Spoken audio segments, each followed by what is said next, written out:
Welcome to today's session. Today we are going to dive into the mood of pink, violet, purple. I'm going to use this image as my guiding picture. With paints, normally it's very hard to achieve these colors, but that's not my goal. My goal to use it as my guide, the lines, the shades, how to add this smoothness, because that is my map, and my vehicle or my tools are my colors. What do you see here? As you remember, I'm using egg tempera, but these two are acrylics, a very good brand, and this is not a commercial, it's just I'm showing you this is Old Holland New Masters. So I really recommend you to use professional acrylic paints for one simple reason. First of all, they use very good pigments and they don't fade away too quick when they dry on your paper or on a canvas. And the reason for me why I like to use tempera, I will take a small brush. This is acrylics, and you see it's very soft, it's very liquidy. However, tempera, it's more like a paste, and I really like that paste-like texture because I feel like I communicate more with my palette, I communicate more with my paint. Both of the colors are water dissolvable, so it's very safe to use it at home. It's very easy to wash your palette afterwards. And the pigments that I'm using today, this is quinacridone fuchsia. This is quinacridone magenta, one of my most favorite pigments, especially in oils. This is quinacridone lilac.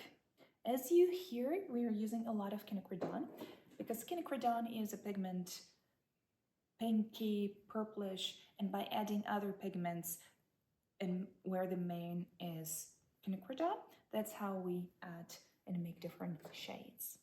And the last one is quinacridone violet. So these are the main colors, but I will also use the Madder Lake red to add some warmth whenever I'm going to experiment with that color and with this flower.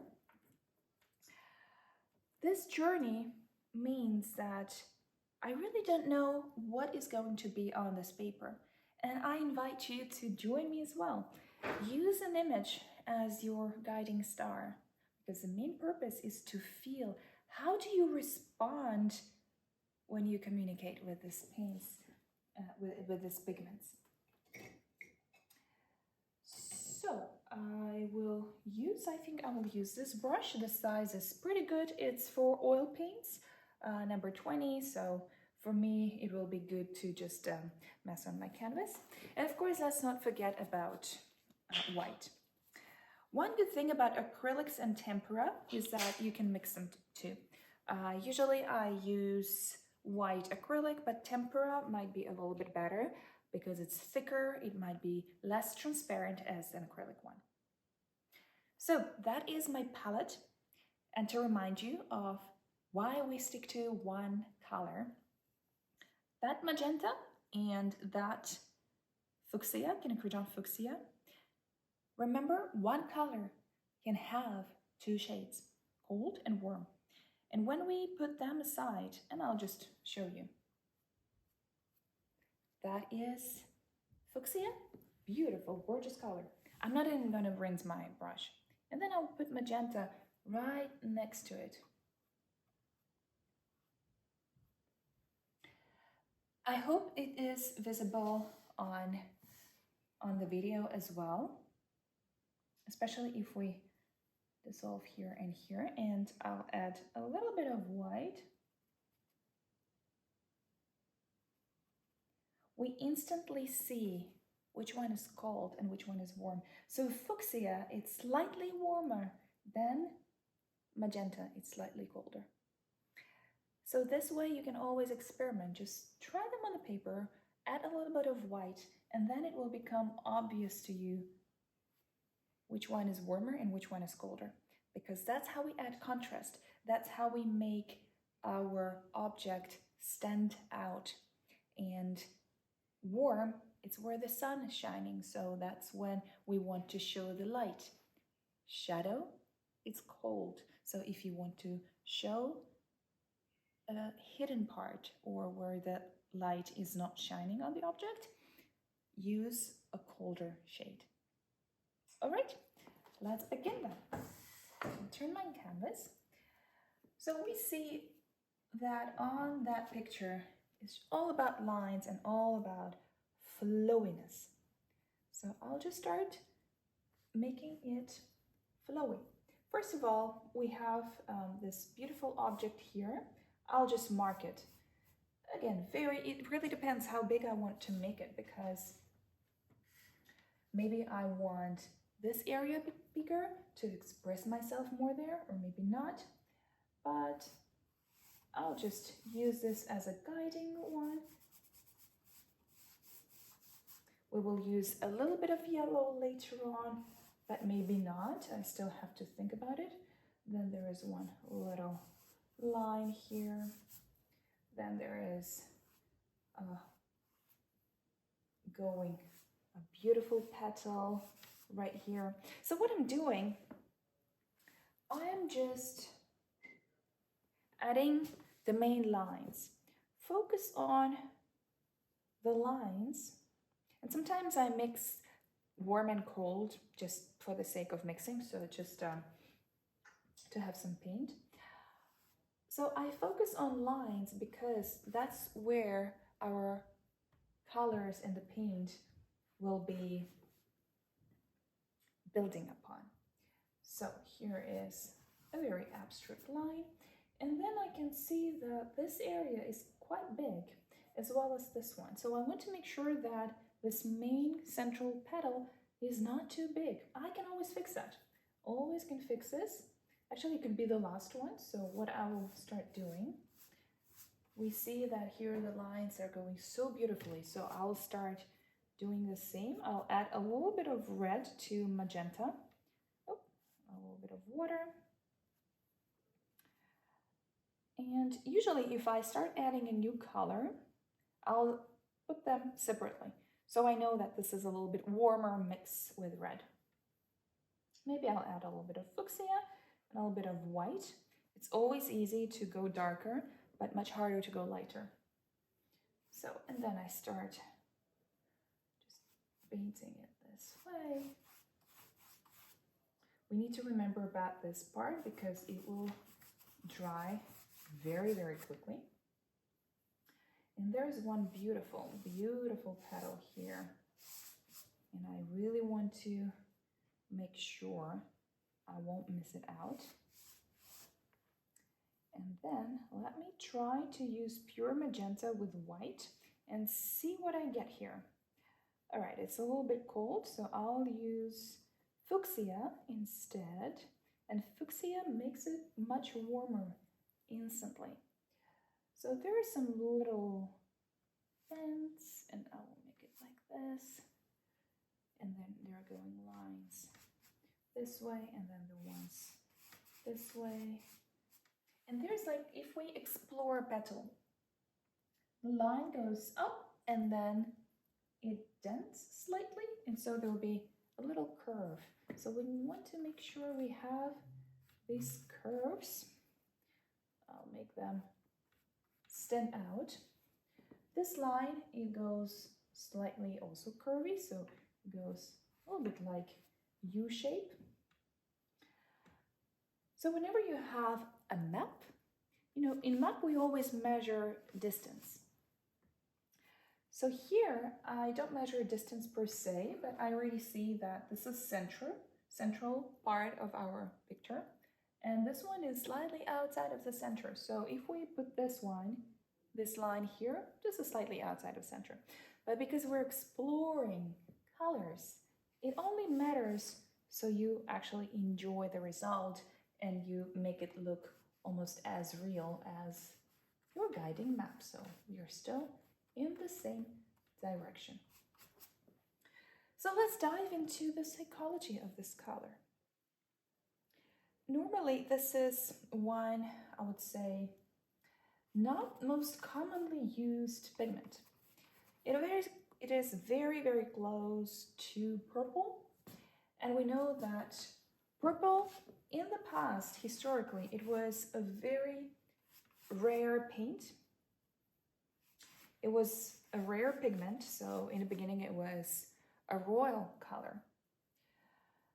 But today it is way more affordable, and once the pigment price, the market, the history, once it starts to change, the use of it starts to be changed as well. But still, you don't see that many purple objects in the shops, and you don't see that often purple sweaters because probably it's still a little bit pricey pigment.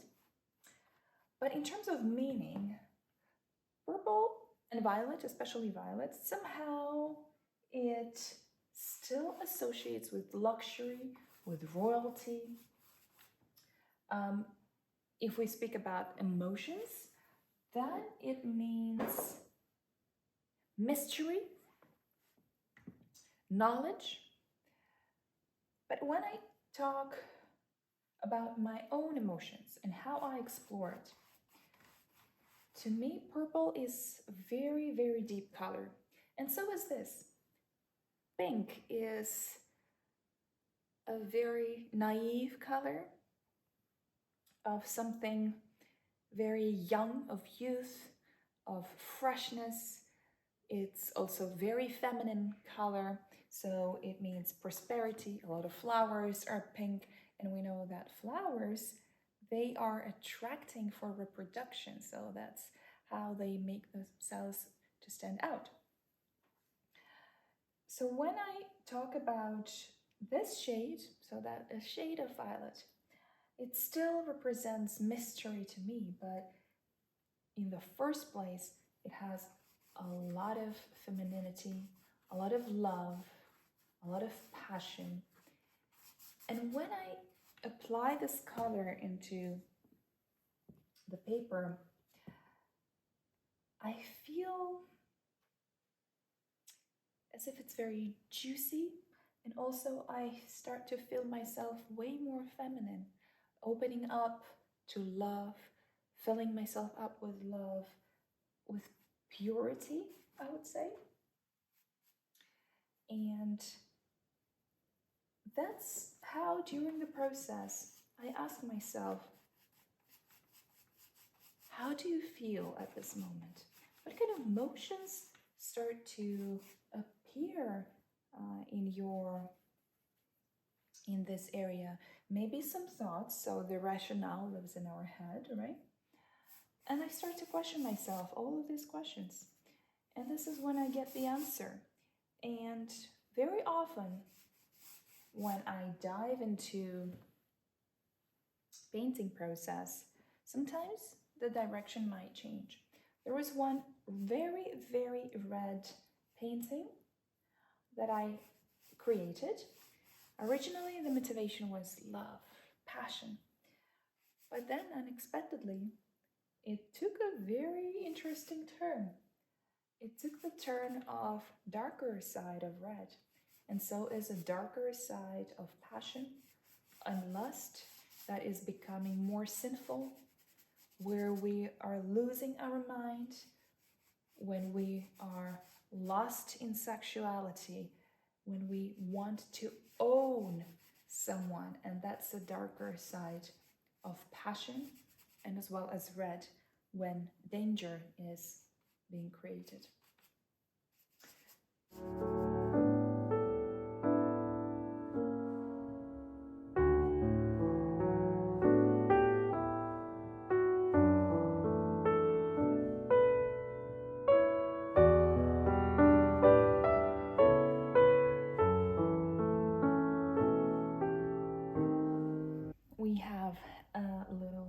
progress here. Sometimes I just use water just to fill up the blank space and to add later the brush strokes that will even out or make nice, beautiful touches. So right now, as you see, I'm trying to fill out the space with all the colors. And this is when I play a lot with all the shades and just add them as I go directly into my canvas. And it serves me as a palette here. If I want to warm it up, well, to add warmer shades, you see, I just start adding it directly here. Because the tempera color dries very quickly, it's very convenient to fix any moments that you don't really like or you feel like they're not going so well. And also another reason why I like to add paint directly onto the paper or canvas, I instantly feel how my mood is shifting. So there's this cold purple. I'll just show you how that looks like. Let's go, for example, here. It's very, very cold. And I don't know how about you, but I personally instantly feel different. I feel it's not how I want to feel right now. I want to go back to warm, fuchsia, purple color. That what makes my mood instantly better. But what to do if I already have it here, right? Well, I shouldn't be too afraid. I'll go to my magenta or to fuchsia. I'll add a little bit of white and I just cover it up. I cover it up, and one of the things what I love about layers, the more layers of paint you have, it's like our soul. The more emotions we experience, the richer we become spiritually. I ran out of my paint, as you can see, so I will add fuchsia right here, a little bit more. I always close the tubes right away because remember they dry very, very quickly, so I want to make sure that they don't dry out too soon, right? So I'll have magenta. So I already see when I start painting which colors I use the most. So that means that I don't need purple anymore or violet. I don't feel like it, so let them just live here. It's totally, it's absolutely fine. I'll have white over here. So I'll continue with fuchsia right here. I want to stand it out and also to remove that purple that is right there. Maybe I'll add a little bit of, red doesn't go well here, but not to worry, I'll just cover it up. It is all coverable. And just the process itself, adding this paste and just line by line, that's how my emotions flow as well. And if I add pure paint without really mixing it, that's how we add those beautiful lines here, and it's so soothing. And right here, it all goes into the center. So I'll add these lines and curves just to show that they all originate right here. And this way. Also, never be afraid to draw a straight line. Like here we see there is a straight line, especially when the paint is fresh. We can always, let me show you right here. If I add a straight line, do it more obviously. I can continue from this line. I can just blend it into the other part of the painting. So that's how it will work. And then this line disappears and actually we connect it to another part of our painting. So I'll have some water. I want to get rid of white space because then I can see how it all nicely plays. I'll do it very quickly. And then I add some white. That's how we make sure that it stands out. But still, the paint is relatively fresh. It didn't dry out just yet, so I'll just let it dry. And then I will add white, so it is becoming obvious that it is a petal that is turning, and there are all these nuances, and I'm adding this magenta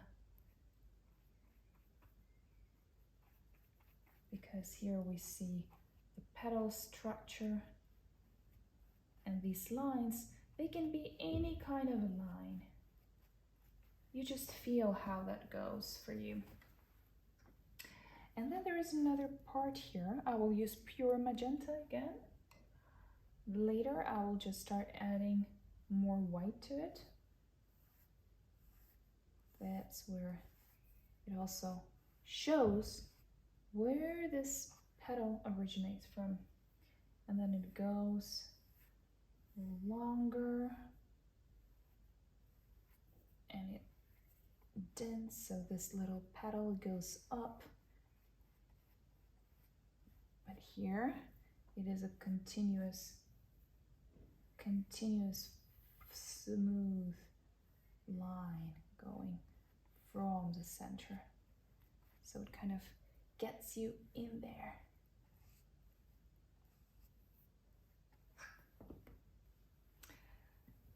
So speaking of colors and the therapeutic effect, it's not new. Carl Jung, he already started talking a lot about colors, that through colors, our subconscious communicates with us. And of course, sometimes we can say that, well, artists are very talented, they know how to paint. I don't know how to paint. But the truth is, there is academic painting, of course, but we should remember that today the main purpose of art is expression. And there were a lot of movements because needs of humanity was evolving and changing as we go. For example, Impressionists, they wanted to capture a moment, air, nature, the moment that they were living in. And Expressionists, and then later as we go into history, it all became about emotions, about symbols, meanings, and then this is how art started to talk in a different way. But speaking of Jungian approach, he spoke that consciousness speaks through colors. That's why there's a lot of color, like art therapy, art therapy, yes, where through colors we try to communicate our fears, our desires. And if you think about children, and if you call yourself, right? Children, they start painting very, very early, or drawing, making drawings, because they are not capable of expressing their emotions with words. It's very challenging to put one's thoughts into words. That's why starting with colors and painting, it is already one step forward, simply because this way you're building the bridge between your unconsciousness or subconsciousness and the reality. And once you are there, you already start to understand yourself better. You start to understand where it comes from, because in this process, you are not thinking, and you are not allowed to think. That took me some practice, so don't worry. It really requires some time and practice when you don't focus. Am I doing this right? What about this detail? Am I doing it right or not? Like I'm afraid that I'm messing with it. But that's what you should not be thinking about. When you're driving a car, you already know that that's the gear, that's the brakes. The same with painting. Just don't think. You have the brush, you have a hand, you have a paint, and just do it. Just do it and feel. Feel the brush. Feel the paint. Play around. Play and see where does it take you. Yes, it might not look like the original at all, but we are not aiming there. We are exploring ourselves. So, here we are. What I did, I just used a lot of water just to get rid of the white space. As you see, well, of course, we remember that we should not aim to look like original, right? But what we see here, every brush stroke that we make, I just add paint directly onto paper. Adding those lines, that adds the dynamics. And when you make those lines, just stop there, pause for a second. How do you feel when you are adding the smooth line? Try to add another paint. Try to add white, for example. How does it make you feel? What's the emotional sensation you are getting when you're doing it slowly with the thick paint that you took on your brush? How do you feel when you add a lot of water and just start messing around? What is you?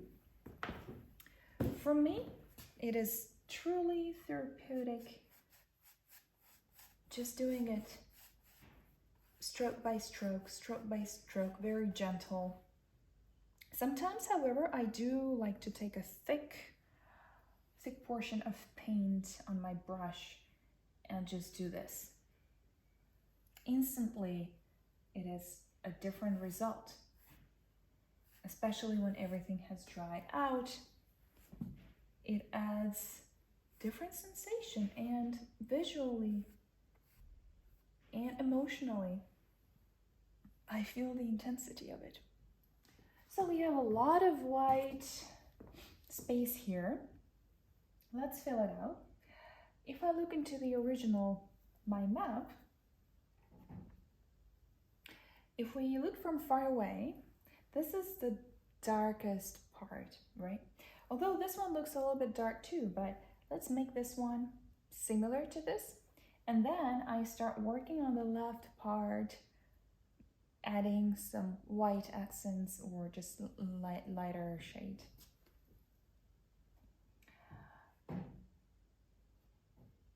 The reason for having an object, especially if that's already a ready-made painting, is that it's not only exploration of colors, but through the object, we also are developing our aesthetic feel, and through creativity, you will be surprised. This is the best thing you can do for your brain. First of all, creativity is the most unexpected journey for your brain. What you do, how you do, it is a very unpredictable process.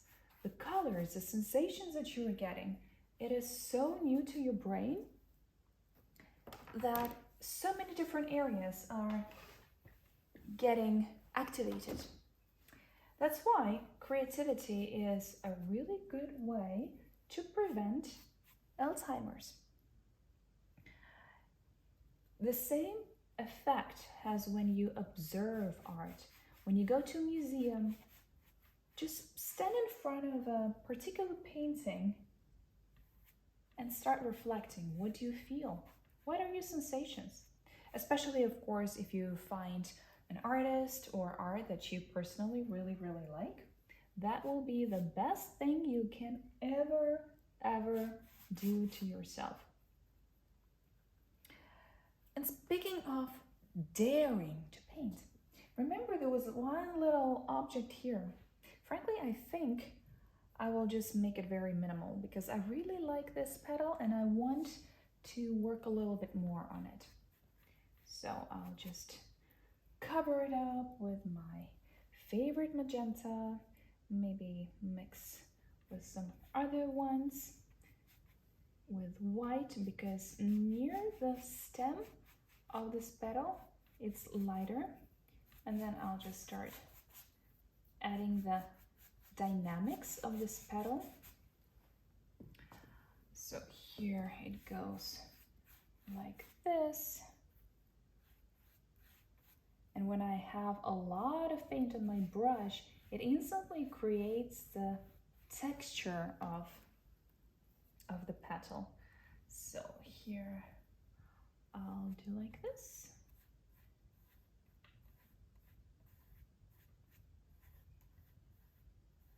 Yes.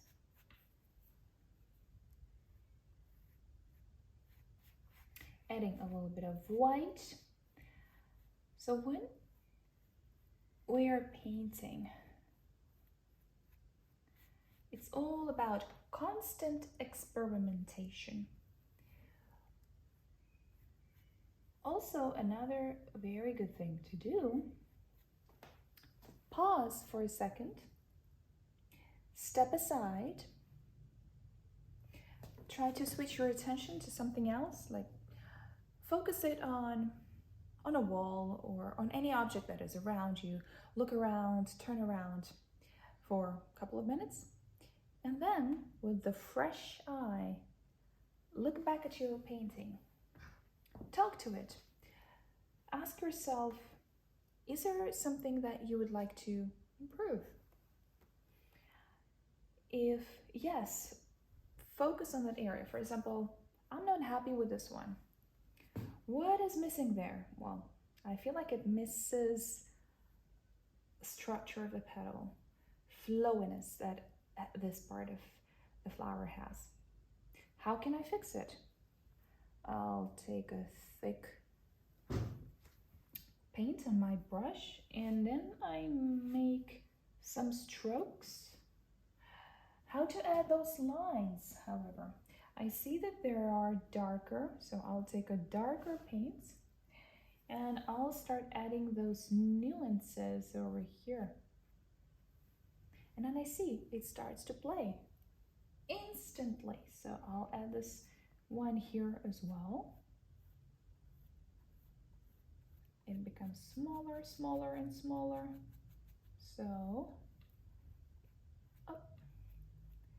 so this way, I'm adding the dynamics. So aesthetically, it starts to look more like fine art. So it looks just finer.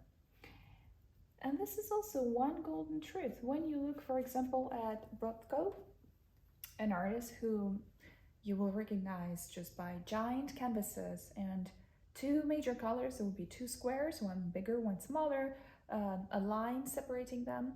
And he usually uses 2 to 3 colors. But you will see that because sometimes he mixes in the middle, so he adds one layer on top of another, it starts to play instantly. And that's how it is functions in the world, the whole world. It is never plain. There is always a layer. Our personality is layer by layer. Everything is layer by layer. But when there are no layers, that's when it becomes boring. And for me, when I go to a museum and I start looking at art and what I like or not, I love fine arts. And that's why it is extremely important for me in the painting to see the richness of colors, not just some geometric objects, but to see something very beautiful. And that's why I love Impressionists, for that exact reason, for their ability to make a lot of paints. They just apply it on their canvas and it is playing, it is communicating with me. And this is what I really like. So we are progressing here. That's our petal. I'll just cover it up with a mix of this too. Maybe a little bit of white here so we can distinguish where the light part is, and still some of the brush strokes are very fresh. I mix them to them, they start to play. However, this area, it's a stem. We need to remember that this is a stem and it's the darkest part of it. And here, I'll also cover it up. So with this area, we need to start also adding some brighter strokes, right? So that's how with some white, half dry paint, and that's when it starts to play.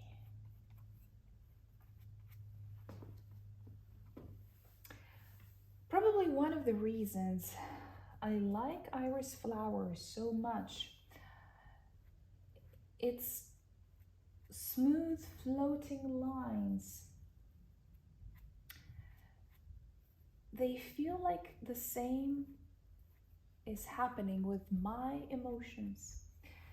That when I feel the emotions are flowing, they're not just like a switch or a splash of something.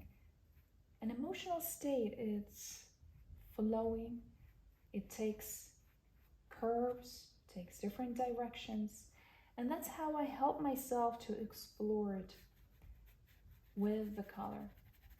And here we see when it's white and cold white, I feel kind of cool. I feel it cools down.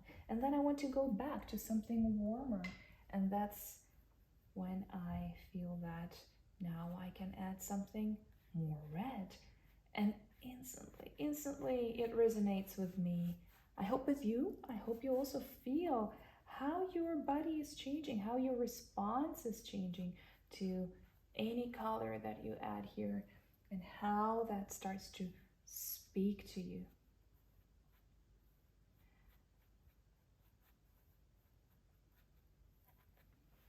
So let's finish this one up, right?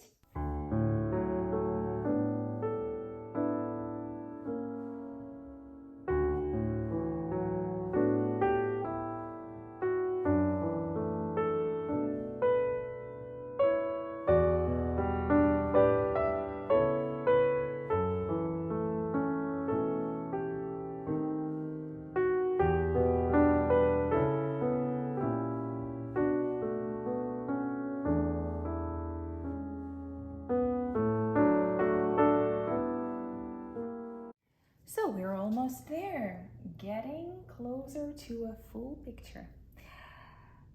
So you see, I really go very intuitively about colors. Just to remind you, when you are in the process, don't think about the right and wrong color. Think about how you feel about that color. Maybe what you're going to do, maybe it will be way colder. Maybe it will have a lot of violet color. Maybe it will have some red. It's really your journey, and I'm just guiding you through the process, how it can look like, how you can take yourself on that beautiful journey. And the final step is just to accentuate this area. It's where the stem is, so I have some leftover of paint. I could definitely add more paint if I need to. So, but here I just want to make sure that the stem, the core, the very central part, we can accentuate it. So I will add a little bit more fuchsia, I will add a little bit more of magenta, because as I said, those were my top 2 colors for today. One advice to all of you: you don't have to paint on such large scale, but the biggest advantage of the bigger it is, the better it is, because you give yourself freedom. Size does limit you. If you choose a small album, A4 or even smaller, you become extremely focused on the size, on the brush, smaller the strokes, smaller everything. And that is not right, because we want to achieve emotional freedom in the first place. So this size is pretty good. I feel confident about it. It really helps me to not think about, does it fit, does it not fit? I'll switch here just to show you how I'm going to approach this part. So here are some petals. I'll add a little bit of this. What I did right now, I'm mixing magenta with the purple that I had, quinacridone violet. It's very intense and very beautiful, and they two go really well together. So I'll add this shade at the bottom here.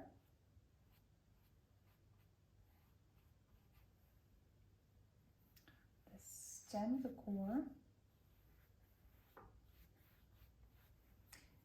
Even darker shade just to accentuate and just to cover this part up.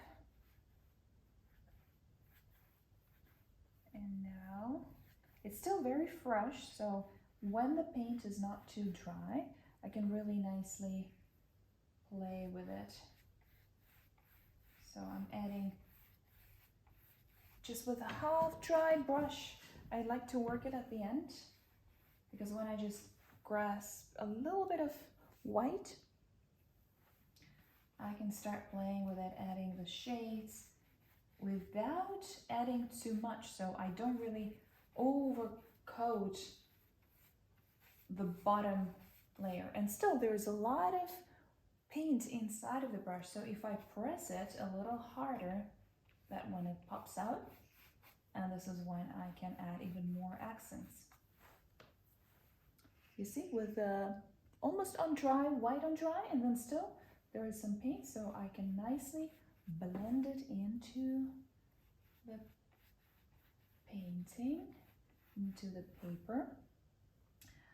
I feel like here I could use a little more of accents, just to add the flow of it.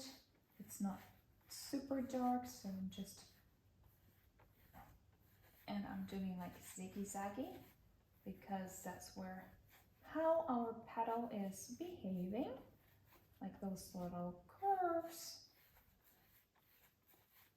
And I still have some white, so it nicely blends in there. A little bit of magenta, just to add this beautiful lines here.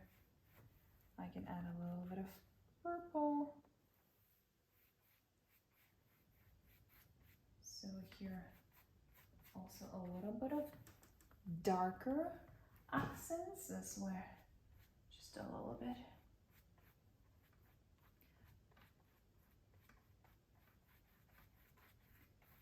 Yeah.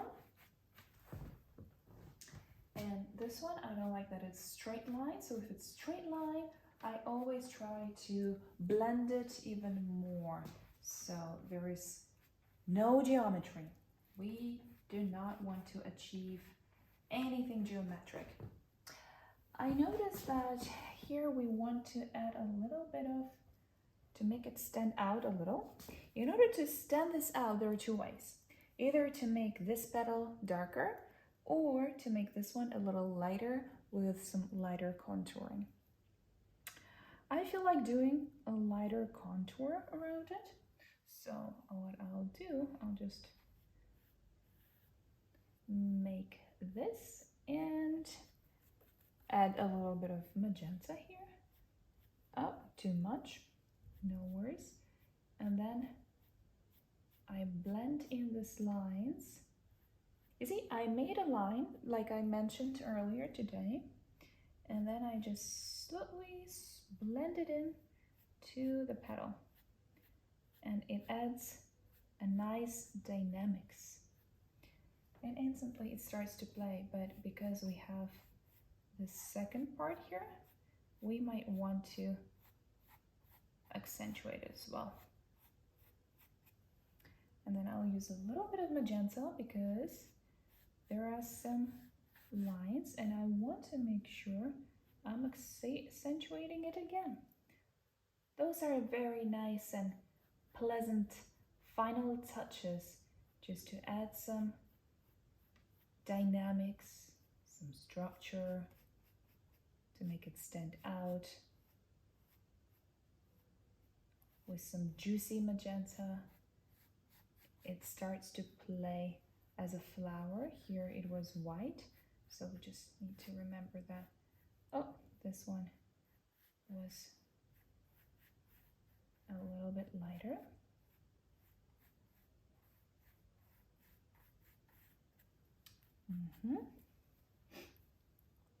Then here, some fresh. Again, that is my approach.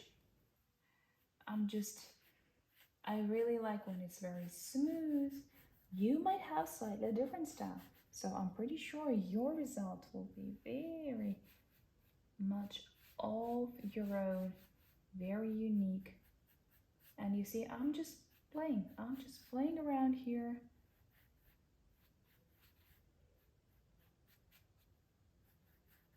Just adding some structure just to see what's gonna come out of it. Maybe a white here and white here, because I want to make sure it's going to stand out. So that's when my brush almost dry, and here it's also almost dry. That's when white will blend in the least, and then it will shine and stand out. So I'll just make additional strokes because it has this structure of the stem, and that's when at the end it's the nicest to play with almost half dry brush, because it lets you add thick paints on top of existing, and that's when it blends in nicely into existing structure.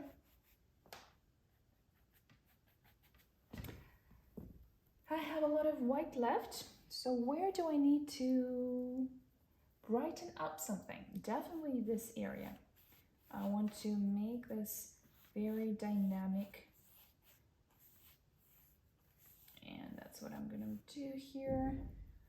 Here I'll add a little more of mixing fuchsia with this purple. They go well together. And I'll just add lines here like this, and then that's how I blend it into this petal, because it goes from the central part, and this is when it's the darkest, so we want to make sure it's pretty dark here, and then it evolves from there, right? So here we have a bending area, transition area. So this transition, we want to make sure that we highlight it. So I'm using just a pure fuchsia, and then I'll mix it with a little bit of white to make this transition almost as smooth as possible.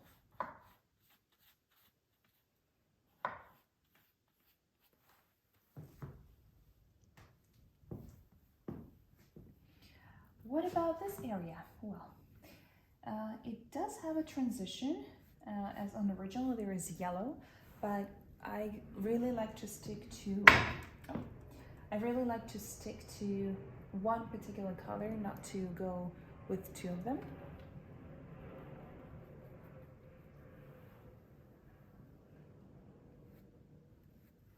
So perhaps I will use a white one, because then it will kind of accentuate and show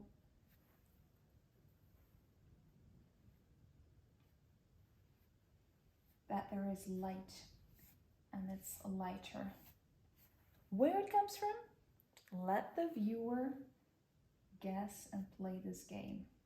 So I'll add more white, and then I will start transitioning to the darker shades, because that's when, and I did run out of my magenta, so let me add it.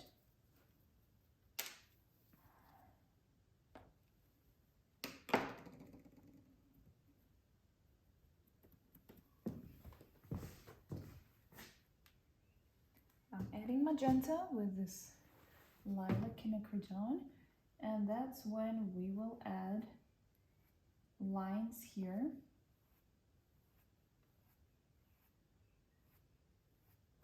And that's how this central part pops out instantly. So what's next? Well, scary to go further, right? Well, we shouldn't, because it all is fixable. That's the first thing we need to remember, right? And the second part is that we will see how quickly it all starts to play on our paper, this darker side, because that's where it bends, and that's where we want to show how different it is. So there's a lot of leftover on my brush. We'll make sure that this guy stands out here. I will use a lot of pure paints now here. Maybe even a little darker purple. I'll mix it with a little bit of white, because here there are some interesting shades that I see on my map, right? Then here,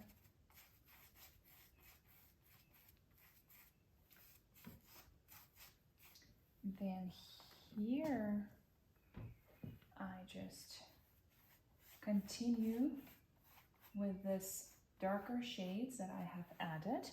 I need some more water. My brush is really dry, and because I want them to blend in nicely together, I need just a little bit of juiciness on my brush, and that's how I nicely start to make this transition more smooth. I'll mix again magenta and violet just to make continuous lines from here. So that's all about adding those nice transitions. Somewhere I use a lot of paint, and then I make it a little bit drier, and then I make those transitions. And notice, I never clean my brush. I never clean my brush for one very simple reason, because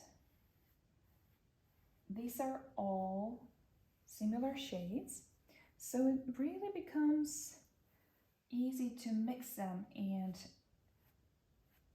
to make them play on paper, because they're all the same, and that's how you achieve this nice effect of smooth lines and smooth transitions. What I'm gonna do, I'll drop some water on my palette. I'll just do this with my brush, you see. So I have some water here when I need it, because I need to blend all of these colors together. So I also get rid of this dry brush effect. Personally, I'm not a big fan, but maybe you will really like it. So really, it's up to you. There are no rules, as I said. It's just very subjective, and let your intuition guide you through this process. So I really like this smooth effect. That's why for me it's really enjoyable to play with adding more layers, making them, smoothing them out. But there is it is an artistic effect, a tool, when we use a dry brush with paint on a dry canvas or paper, because then it adds this nice effect.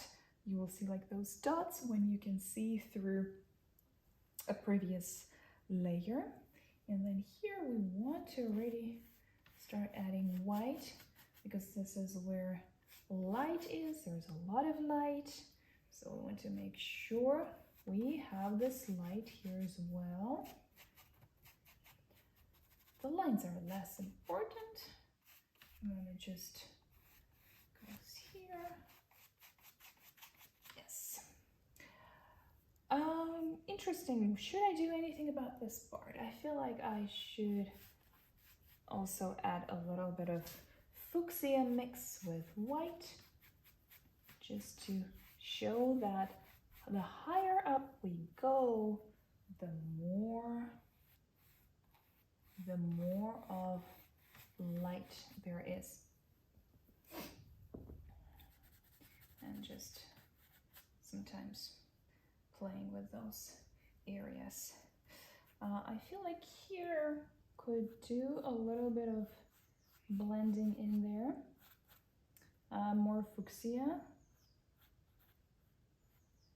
Yes, that's how we blend in here nicely. Maybe a little bit of more white, because whenever we paint, even when it's very abstract, we still want to have some accents where we will have more light and somewhere we will have more dark. So that's when it becomes quite critical, because that's when, again, we enjoy our work aesthetically. So I have some water left here, and with this slightly wettened brush,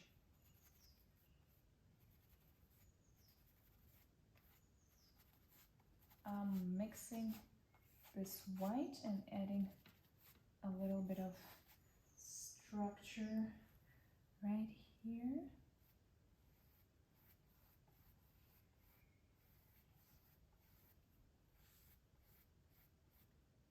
Right here, yes.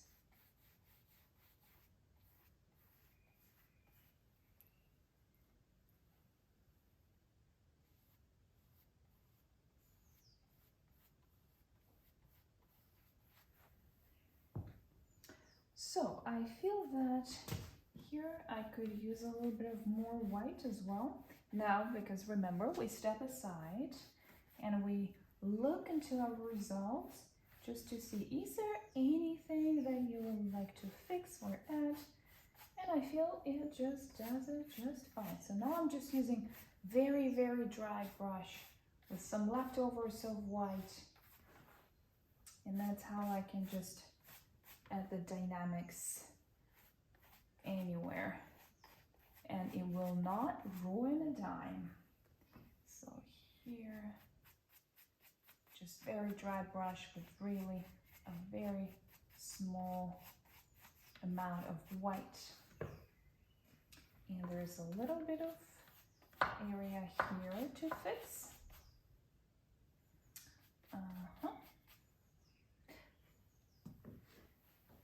So that is our quinacridone magenta fuchsia mood of the day. I hope you enjoyed the session with me. This one, I will clean it up. There are some leftovers of paint. Of course, I could apply the rest of it to the paper, because I don't like wasting any paint except if it's a totally non-fittable one. So you could do the same.